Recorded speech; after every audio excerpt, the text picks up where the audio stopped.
बिस्मिल्लाहिर्रहमानिर्रहीम अस्सलाम वालेकुम students I say welcome to all of you this review with session. Students, आज हम एलएलबी पार्ट 2 का एक और one most important question discuss करेंगे जो कि हमारे एडीआर की सिलेबस में शामिल है और यूनिवर्सिटी की कोर्स आउटलाइन नंबर 3 में है।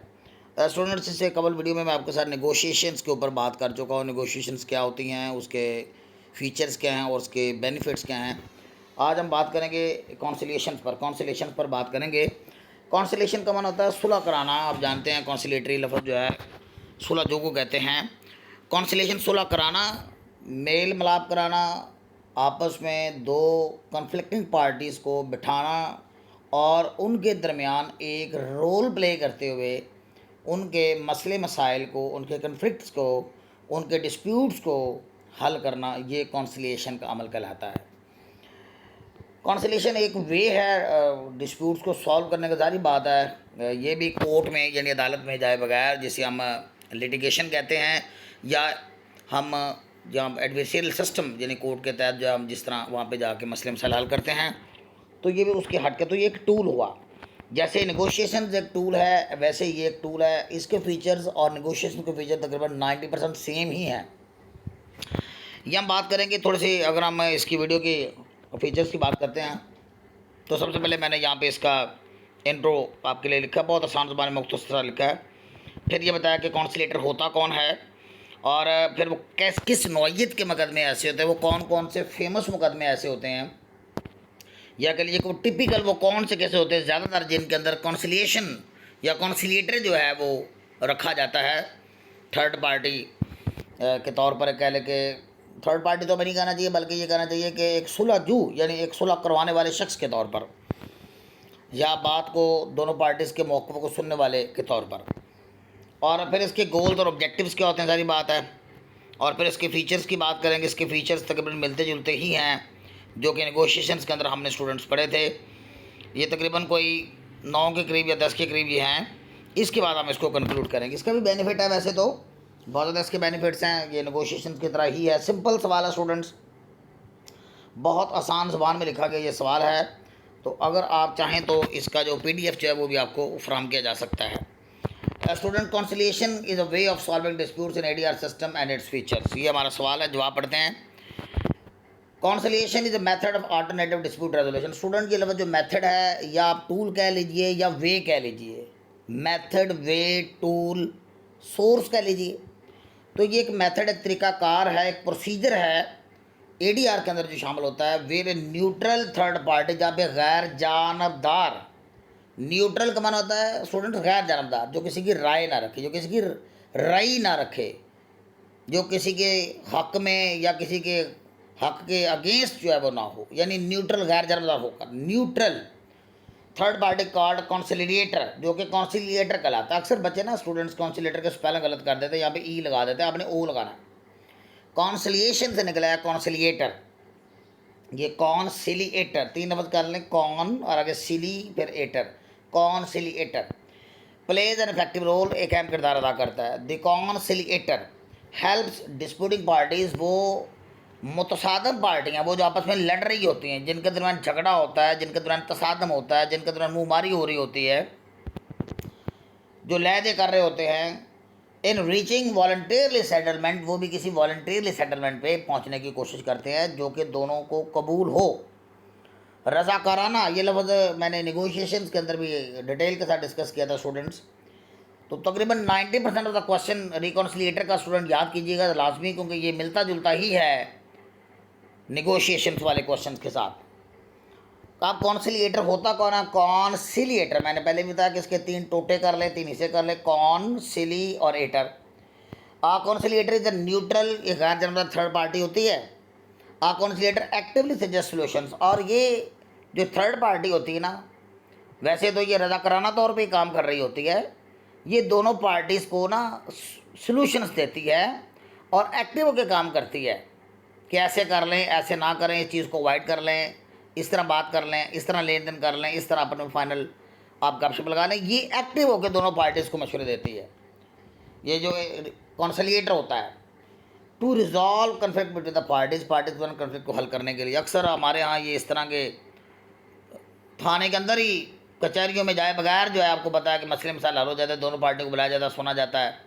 और बाज़ का तो ASI जो है वो ही एक कॉन्सिलेटर का किरदार अदा कर देता है। और बाज़ का जो है आपको पता है कि मार्केट के अंदर कोई मसला मसाइल हो जाता है बिज़नेस लाइन में, तो वहाँ पे ही जो बाज़ार का जो सदर है या बाज़ार का जो सेक्रेटरी है या कोई चेयरमैन है या कोई असर और रसूख वाला बंदा है जिसका इन्फ्लुएंशियल होता है, जिसका असर होता है, वो उन दोनों के दरमियान जो है बैठ के एक मुसाहरत करवा देता है, आपस में उनका मसला मसाइल हल कर देता है दोनों पार्टियों को बुलाकर। लेकिन लीगली बाइंडिंग तो नहीं होता कि कानूनी तौर पर उसकी शक्ल होती है, लीगली तो नहीं वो बाइंडिंग होता, लेकिन बहरहाल उसकी एक सिग्निफिकेंस है। Constellation is commonly used in labour disputes, आमतौर पर लेबर डिस्प्यूट्स जो होते हैं, लेबर डिस्प्यूट्स आप जानते हैं कि मेहनत मजदूरी का मामला, लेन देन का मामला, मजदूर ने सारा दिन काम किया या उससे मजदूरी से नहीं मिली या उसने 10 दिहाड़ियाँ लगाई, 12-14 लगाई, मालिक ने कम काउंट कर ली या मालिक ने कम पैसे दिए या मालिक सेटिस्फाइड नहीं हुआ, मजदूर से कोई नुकसान हो गया लेबर से, तो ये इस तरह के लेबर डिस्प्यूट्स जो है जब पैदा हो जाते हैं और वो फिर इसके बदले में जब वो नुकसान कर देता है तो उसकी वो दिहाड़ियाँ रोक लेता है। बिजनेस डिसएग्रीमेंट्स, और अगर कोई बिजनेस एग्रीमेंट हुआ और उसमें उसमें किसी एक ने वायलेशन कर दी, अब आपको चाहिए तो यही ना कि आप उस एग्रीमेंट को लेकर अदालत जाएं, यानी आप एडवर्शियल जो हमारा कोर्ट सिस्टम है उसको फॉलो करें, कोर्ट प्रोसीडिंग्स में जाएं। लेकिन ऐसा नहीं होता, जब आप ऐसा नहीं करते, जज के पास या अदालत के पास या लिटिगेशन में नहीं जाते, तो कोई कंसिलिएटर जो है वो आपके बीच में फिर आ जाए और वो उस मसले को हल करवा दे। इस तरह फैमिली कन्फ्लिक्ट्स हो जाती हैं, मियाँ बीवी का कोई तलाक का मामला हो जाता है समटाइम्स, और या फिर मियाँ बीवी के दरमियान जो है नाचाकी हो जाती है, घरेलू नाचाकी हो जाती है, दो भाइयों के बीच में घर के अंदर कोई झगड़ा हो जाता है। एंड कंज्यूमर डिस्प्यूट्स, और वो जो कंज्यूमर डिस्प्यूट्स होते हैं, यानी सार्फिन के तौर पे हम कोई चीज़ बाज़ार से ख़रीदने गए, ख़राब निकल आई, दूध लिया, दूध घरा को वाला वो ख़राब हो गया, इस तरह फिर तनाव दूध की अगर क्वांटिटी ज़्यादा हो जा रही बात है तो फिर लॉस हो रहा होता है, तो फिर उसमें एक कॉन्सिलेटर जो है वो लाया जाता है जो फिर उन दोनों के बीच में कोई मामला सेटलमेंट करवा देता है। और ये भी एक फ्लेक्सिबल है सोर्स है, मैंने आपको बताया था, इसकी भी फ़ायदा ये भी फ्लेक्सिबल है, जैसे नेगोशिएशन फ्लेक्सिबल होती हैं, सुबह दोपहर शाम जब चाहें, संडे को जिस दिन आप ईजी महसूस करें दोनों पार्टीज़ उस दिन ही वो आ जाएं। अदालत की तरह को strict rule time table schedule tight नहीं होता है इसमें भी। कॉन्फिडेंशियल, इसमें भी कॉन्फिडेंशियल बात रह जाती है, को मामले बास का ऐसे होते हैं कि जो जग हंसाई का बास बन सकते हैं, अगर उनको फैलाया जाए तो उनको पब्लिक नहीं किया जा सकता, इस सूरत में कॉन्फिडेंशियलिटी रह जाती है, यानी आपकी प्राइवेसी रह जाती है, इसमें भी ओला जिसे कहते हैं। नो एडवर्शियल वे और नॉन एडवर्शियल वे है ये, यानी अदालती निज़ाम में लिटिगेशन का जो प्रोसेस है उसको फॉलो किए बगैर ये भी नॉन एडवर्सेरियल वे है to resolve issues without going to the court, और वो डोर कोर्ट जाए बगैर। ये स्टूडेंट इस यहाँ पे काट दीजिए कि इस गलती से लग गया। अब इसको ऑब्जेक्टिव्स क्या होते हैं, इसका ऑब्जेक्टिव सारी बात है, जितने भी ADR होते हैं ना, चाहे वो नेगोशिएशन वाला ADR हो और चाहे वो ये रिकॉन्सिलिएटर के किरदार वाला रिकॉन्सिलिएशन हो, उनमें सभी में मकसद तकरीबन एक ही होता है, तो create a mutually acceptable agreement कि दोनों पार्टीज़ के बीच में बाहमी तौर पर काबिल कबूल मुआहदा तय पा जाए, सेटलमेंट हो जाए, that gives benefits to both the parties, जैसे दोनों पार्टीज़ को बेनिफिट पहुंच जाए। फीचर्स ऑफ कंसिलिएशन के फीचर्स की अगर हम बात करते हैं तो इसमें एक involve the neutral third party person. अब आप कहेंगे सर ये थर्ड पार्टी इन्वॉल्वमेंट तो कहाँ से आ गई, तो ये देखिए नेगोशिएशंस के अंदर थर्ड पार्टी इन्वॉल्वमेंट नहीं है।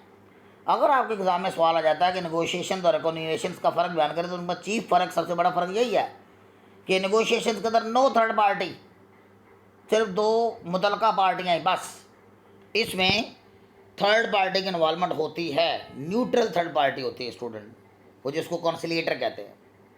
दोनों के बीच, दोनों के दो पार्टीज़ के दौरान बीच बचाव कराने वाला, मसालत कराने वाला जो बंदा होता है। This process includes a conciliator who is impartial, जो कि गैर जानबदार होता है, नोट कीजिए। और एक कॉन्सिलिएटर की खूबियाँ एग्जाम में आया था कि एक अच्छे कॉन्सिलेटर की फ़ीचर्स क्या होने चाहिए, खसूसियात क्या होनी चाहिए, तो उनमें सबसे बड़ी वो है जानबदार हो,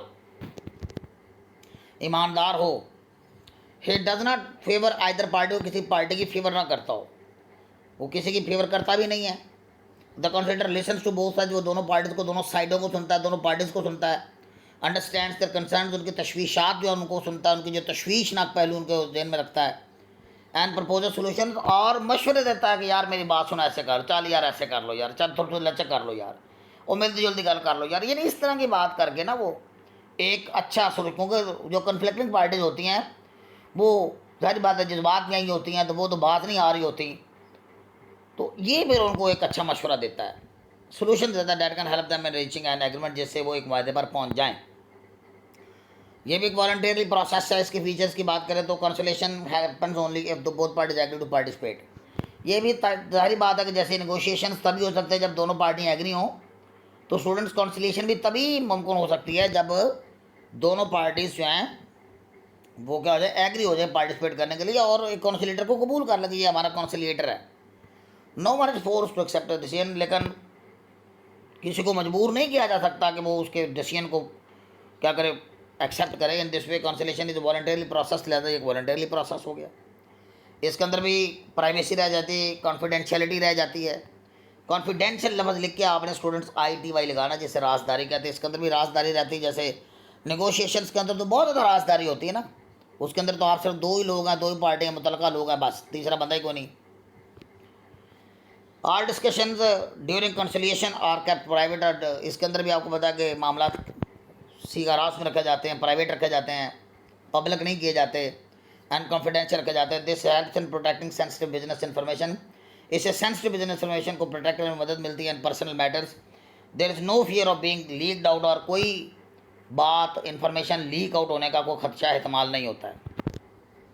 अदालतों में तो जाएंगे तो सभी को पता चल जाएगा अदालतों में जा रहे हैं, अदालतों से आ रहे हैं, अदालत ने बुलाया है, गवाह ढूंढ रहे हैं, गवाहों को भी पता चल जाता है, वकला को पता चल जाता है। वहाँ पे आप जाते हैं तो कोर्ट रूम के अंदर कई लोगों से मुलाकात हो जाती है, रिश्तेदारों को भी पता चल जाता है, उसके अंदर खराबी होती है, पर कॉन्फिडेंशियलिटी नहीं रहती, प्राइवेसी नहीं रहती। Active role of the conciliator, unlike mediator, एक मेडिटेटर के ये भी एक टूल है मेडिटेटर, मेडिएशन का, वो हम नेक्स्ट पढ़ेंगे मेडिएशन क्या होती है। तो मेडिएशन के बरअक्स हु ओनली फैसिलिटेट्स कन्वर्सेशन, जो कि सिर्फ कन्वर्सेशन को फैसिलिटेट करता है, कंसिलिएटर तो एक्टिव रोल प्ले करता है। ठीक है, ये दोनों पार्टियों के दरमियान में बड़ा सरगर्म होकर, बड़ा एक्टिव होकर रोल प्ले करता है। पार्टियों को इतनी फिक्र नहीं होती जितनी यकीन करें ये फिक्र लेता है conciliator. By offering suggestions and recommendation, तो वो उनको रिकमेंडेशन देता है और क्या देता रहता है, सजेशन देता रहता है, तजावीज़ देता रहता है। द कंसिलिएटर में यूज हिज एक्सपर्ट ओपिनियन, वो अपनी माहिराना राय भी दे सकता है टू गाइड द पार्टीज़ को गाइड करने के लिए टुवर्ड्स अ फेयर सोल्यूशन, ताकि एक शफाफ मसले के हल की तरफ चला जाए। ये भी इनफॉर्मल होता, गैर लचकदार होता। मैंने आपको बताया इसका तो कोई फॉर्मेलिटी से नहीं होती, वो जो आपको मैंने नेगोशिएशन के अंदर बताया था कि पेपर वर्क नहीं होता, कोई ID कार्ड की कापियाँ रिक्वायर्ड नहीं है फ़िलहाल, कोई कोई केस दायर करने के लिए आपको कोर्ट जाने की फॉर्मेलिटी नहीं पूरी करनी, पेपर वर्क वहाँ पे प्रोसीजर नहीं करना, फ़ोटो कापियाँ नहीं लगानी, फलां ये चीज़ डॉक्यूमेंट्स नहीं लगाने, कोई डॉक्यूमेंटेशन नहीं होती इसके अंदर भी। तो ये जो है इनफॉर्मल एक तरीका है, ये फ्लेक्सिबल है, और ये मैंने नेगोशिएशन के अंदर भी आपको बताया था। तो इसको अगर हम देखते हैं तो constitution does not follow strict legal procedures, इसके अंदर भी लीगल प्रोसीजर्स फॉलो नहीं होते, जैसे कि कोर्ट रूम के अंदर जाने के लिए या कोर्ट रूम के अंदर जाकर होते हैं। The parties can choose their own rules, और पार्टीज अपने रूल्स खुद बना सकती हैं। Time setting, time placement, venue, जगह कौन सी की जगह बैठ के बात करनी है, करानी है, और प्लेस ऑफ डिस्कशन डिसाइड कर सकती हैं। In this way conciliation makes the process stressful and more acceptable to their needs, less stressful, और यूँ आपके ऊपर स्ट्रेस नहीं होता है। देखो अदालतों के अंदर जाने के लिए स्ट्रेस होता है, आपका टाइम तय होता है, वहाँ पे आपको समन आए होते हैं, या आपका टाइम डेट आपको मिली होती है पहले से, तो आपको उसकी फ़िक्र होती है। आपने घर के अंदर कोई मसला हो गया, 100% को मसला प्रॉब्लम हो गई, आप उसको भलाए ताक रख कर आपको उसको छोड़ छाड़ के वहाँ जाना ही पड़ना है, जॉब से छुट्टी करके जाना पड़ेगा अगर आप जॉबियंस हैं तो। इधर कोई चक्कर नहीं है, जॉब से फारग होकर शाम को वेले होकर चलो जी जब भी टाइम लगे बैठ के बात कर लें, बात करवा दें आपस में, तो ये लेस स्ट्रेसफुल है। आपके दिमाग पर बार बार हैमनिंग नहीं होगी कि वो डेट आ रही, जैसे बिल जमा कराने के लिए, बिजली का बिल जमा कराने के लिए हमें स्ट्रेसफुल होती है ना डेट, कि फलां डेट को मेरा बिल आता, मैंने पे करना होता, स्ट्रेस लेता है, ऐसा कोई इसके अंदर स्ट्रेस नहीं होता है। फोकसेस ऑन प्रिजर्विंग रिलेशनशिप्स, हाँ ये भी रिलेशनशिप ख़राब ना हो, तल्लुकात ख़राब ना हो, जैसे नेगोशिएशंस के अंदर भी तल्लुकात ख़राब नहीं होते। एडवर्सरियल सिस्टम के अंदर, लिटिगेशन के अंदर मुकदमाबाजी होती है, जो एडवर्सरियल सिस्टम होता है ना स्टूडेंट्स, उसके अंदर स्टूडेंट्स बहुत ज़्यादा रिलेशनशिप ख़राब हो जाते हैं। आप किसी के खिलाफ अदालत में चले जाए तो आपको वैसी दुश्मनी उसके साथ पड़ जाती है। इस सूरत में अभी आप एक छोटे मिनिएचर लेवल पे ही होते हैं, इसलिए लड़ाई लड़ाई नहीं हो रही होती। सेंस कॉन्सिलेशन प्रमोट्स कोऑपरेशन, जो कि ये कोऑपरेशन को प्रमोट करते हैं, अंडरस्टैंडिंग को, it helps in maintaining relationship between the disputing parties, और ये दो डिस्प्यूटिंग पार्टीज के दरमियान रिलेशनशिप को मेंटेन करने में हेल्प आउट करती है कॉन्सिलिएशन जो है। This makes a useful in cases like family dispute, जैसे कि फैमिली मैटर्स जिससे पब्लिक नहीं करना चाहिए। कोई लड़की का मामला हो गया, कोई लड़की किसी से फरार हो गई, कुरान में मैरिज हो गई, कोई इस तरह के मामला हो गया, कोई तलाक तक बात पहुंच गई है या पहुंच सकती है, तो फैमिली डिस्प्यूट्स भी होते हैं। कोई दो भाई आपस में झगड़ पड़े किसी मकान की तकसीम पर, या इस तरह कोई मामला हो जाते हैं समटाइम्स। बिजनेस पार्टनरशिप्स के अंदर मसाइल पैदा हो जाते हैं बाज़ का। एंड एम्प्लॉयर एम्प्लॉय का रिलेशन आपस में ख़राब हो जाता है, मुलाजिम का और मालक का कन्फ्लिक्ट हो जाती हैं। Where ongoing relationship are important, जहाँ पे रिलेशनशिप जो है वो जारी रहना ज़रूरी हो। तो जहाँ जारी रिलेशनशिप यानी तल्लुकात का जारी रहना ज़रूरी हो, सेटलमेंट हो जाए, वो ज़रूरी है। यानी उस सूरत में ये रिलेशनशिप को प्रिजर्व करने में हम किरदार अदा करें, इसका फ़ायदा भी है। अगर जिसका फ़ैसला बाइंडिंग नहीं होता है, कॉन्सिलिएटर का फ़ैसला, कि उसे कानूनी हैसियत हासिल नहीं होती है, हाँ बाद में आप उसकी कोशिशों से अगर आपकी कोई मुसारत हो जाती है, उसे आप पेपर वर्क के ऊपर बना सकते हैं। The conciliator does not have the power to impose decision, ये फैसला एक जज की तरह कॉन्सिलिएटर इम्पोज नहीं कर सकता। आप थर्ड पार्टी के तौर पे से आप ले तो ले ना, लेकिन वो अपना फैसला सादर नहीं कर सकता। इंस्टेड इसके बजाय the party decide whether to accept और रिजेक्ट द प्रपोज्ड सोल्यूशन, बल्कि वो उसकी तजवीज़ करता है, उसके जो मजवज़ा हल हैं, उसके जो तजवीज़ करदा हल हैं, सोल्यूशन हैं, उनको एक्सेप्ट भी कर सकते हैं, पार्टी से रिजेक्ट भी कर सकते हैं। इफ़ दे एग्री, अगर एग्री दे आर फॉर्मलाइज, तो उनको फिर फॉर्मलाइज किया जा सकता है, फॉर्मेलिटी में लाया जा सकता है और पेपर वर्क किया जा सकता है, साइन हो सकते हैं गवाहों की मौजूदगी में। In writing making legally enforceable, ताकि ये लीगली इन्फोर्सेबल बन जाए, स्टाम्प वगैरह कर लिया जाए। फास्ट एंड कॉस्ट इफेक्टिव होता है, ये भी मैंने आपको बताया। अदालती निज़ाम और लिटिगेशन वाला जो निज़ाम है उसके बरक्स जो है ये बड़ा फास्ट होता है। निगोशिएशन भी बड़े फास्ट होते हैं, ये भी बड़े फास्ट होते हैं। Conciliation is much quicker and है चीपर दैन लिटिगेशन, ये लिटिगेशन के मुकाबले बहुत सस्ता है। यहाँ पे कोर्ट की फीस नहीं है, वकील की फीस नहीं है, आने जाने का खर्चा नहीं है, तवानाई वक्त पैसे का ज़िया नहीं है। It avoids lengthy legal procedure, और जो तवील एक लेंथी प्रोसीजर है उसको अवॉइड करता है। हाई लॉयर्स फीस, और लॉयर्स की जो हाई फीस है उनसे बचत हो जाते हैं। कोर्ट कॉस्ट और कोर्ट का अदालती खर्चे उससे बच जाते हैं। इसमें विन विन सोल्यूशन को ये होता है, इसमें कोई जीतता नहीं, कोई हारता नहीं है, ना किसी की हार है ना किसी की जीत है। अदालती निज़ाम के अंदर तो ना किसी की हार होती है किसी की जीत होती है। तो जब वो पार्टी हार जाती है वो दिल के अंदर दुश्मनी रखती है, दिल के अंदर वो रखती है दुख करब इंतकाम का जज्बा रखती है, वो मरता नहीं है। फिर हो सकता है बाज़ वो दुश्मनी जो है वो आगे तूल पकड़ लेती है। तो इसमें विन विन वाली कोई सूरत नहीं कि मैं जीता वो जीता, कोई चक्कर ही नहीं, इसमें विन विन वाली सोल्यूशन नहीं होता। Win win solution in court cases one party wins and other loses, और कोर्ट केसेस के अंदर हमने देखा ना लिटिगेशन के अंदर तो एक पार्टी जीत जाती है, हार जाती है। In conciliation there is win win solution, इसमें दोनों ही, वो भी जीत गया वो भी जीत गया, दोनों बराबर बराबर। The conciliator helps both sides find the solution, वो मसले का हल तलाश करने में कॉन्सिलिएटर हेल्प आउट करता है। सेटिस्फाइड देयर इंटरेस्ट, उनके मफादात को सेटिस्फाई करता है। Can be used in various disputes, किन डिस्प्यूट्स में होता है मैंने आपको बताया।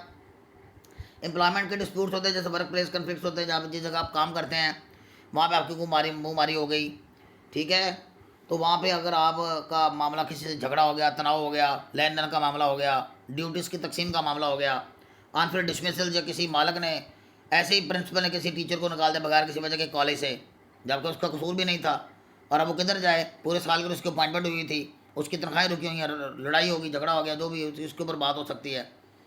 तो इसके अंदर कोई दूसरा टीचर या दूसरे कॉलेज का प्रिंसिपल मिल के उसको मसला क्या हल कर सकता है। बिजनेस एंड कमर्शियल डिसएग्रीमेंट्स, अगर कोई अदालती कोई कारोबारी आपस में आपने एग्रीमेंट्स किए हुए हैं, अब अदालतों में जाएंगे तो खर्चा होगा आपका भी, दोनों पार्टियों का खर्चा होगा, तो वो कहते हैं चल यार को अब बिचौलड़ा शख्स यानी तीसरा थर्ड पार्टी पर्सन बंदा बुला के हम आपस में फैसला करा लेते हैं, पंचायत कर लेते हैं। उस सूरत में भी कुछ तजारती मामला लेन देन जो है वो हल किए जाते हैं।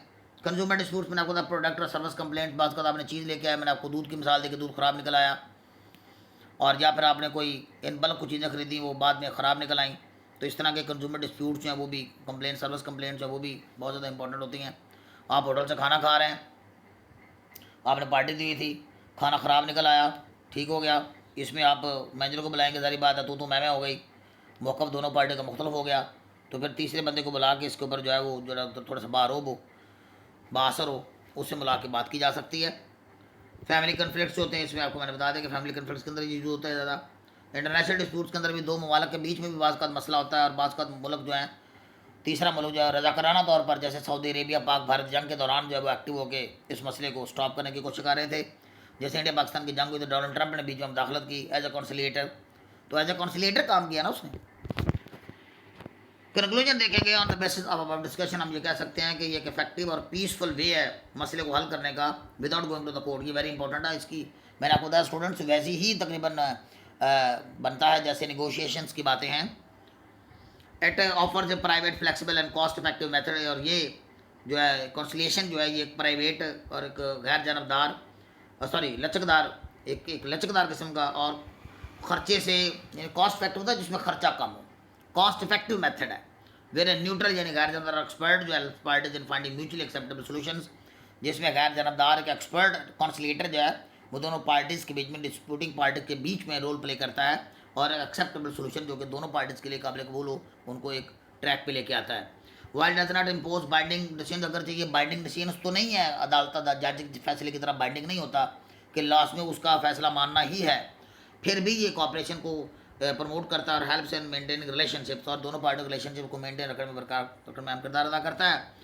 और बिकॉज ऑफ दिस बेनिफिट्स की वजह से conciliation is widely used in labour issues, business conflict, रोज़मर्रा मामला हम जानते हैं, बाजार के अंदर बाजार का सदर सेक्रेटरी लेवल पे, स्कूल लेवल पे, बहुत कई लेवल पे आपने देखा कि मसले मसाइल जाओ बैठ के हल हो जाते हैं। ये था स्टूडेंट्स हमारा आज का लेक्चर। नेक्स्ट लेक्चर में स्टूडेंट्स मैं आपको ADR और एडवर्सरियल सिस्टम का जो डिफरेंस है वो आपके साथ शेयर करूँगा, और वीडियो इंशाल्लाह आज वो भी आज ही अपलोड होगी। मिलते हैं नेक्स्ट वीडियो में। अल्लाह हाफिज़।